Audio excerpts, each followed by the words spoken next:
فرمایا کہ جو کسی روزے دار کو افطار کروائے اللہ اس کی مغفرت فرما دے، سارے اس کی گناہ بخش دیتا ہے اور اس کو جہنم کی آگ سے آزادی عطا فرماتا ہے۔ اس کو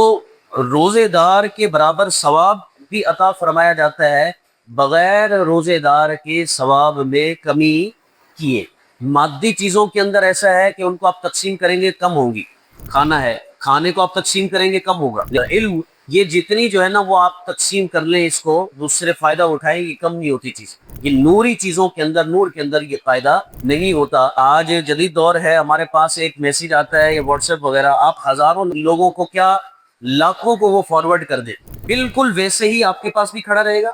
وہی میسج، اور وہ جتنے لوگوں کو آپ نے لاکھوں تک پہنچا دیا لفظ بلفظ سارا بالکل بعین ہی ان کے پاس بھی پہنچے گا۔ ایسا نہیں ہے کہ ایک لفظ ایک کے پاس گیا، دوسرا دوسرے کے پاس، تیسرا تیسرے، نہیں،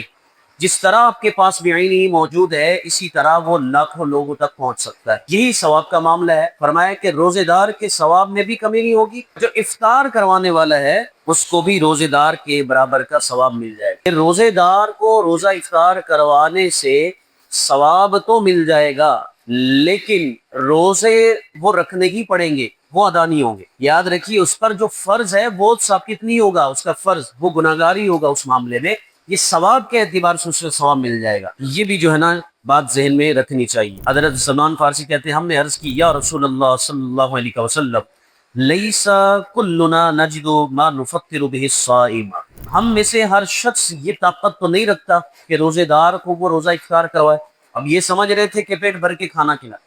حضور نے ارشاد فرمایا یعطی اللہ ھذا الثواب من فطر صائما، کہ یہ ثواب تو اللہ تعالیٰ اس شخص کو بھی عطا فرمائے گا کہ جو افطار کروائے روزے دار کو علی مذقۃ لبن، ایک گھونٹ دودھ سے، او تمرۃ، یا ایک کھجور سے، او شربۃ من ماء، یا ایک گھونٹ پانی سے، صرف ایک گھونٹ پانی پلا دیا، یہ ایک گھونٹ جو ہے نا دودھ پلا دیے یا دودھ کی لسی پلا دی۔ اور یہاں تک کہ علماء نے یہ لکھا ہے اگر چند لوگوں نے کوئی چیز خریدی مل کر اور کسی کو دے دی، اس سے وہ روزہ افطار کر رہا ہے، تو وہ 10 بندے ہیں، 5 بندے، جتنے بھی ہیں سب کو الگ الگ ثواب ملے گا داتا کی دین کے بہانے۔ ومن اشبع صائما، اور وہ شخص کہ جس نے کسی روزے دار کو پیٹ بھر کے کھلایا، اللہ تعالیٰ اس کو میرے حوض کوثر سے ایسا گھونٹ پلائے گا کہ اس کو پھر کبھی پیاس نہیں لگے، حتی یدخل الجنت، یہاں تک کہ وہ جنت میں داخل ہو جائے گا۔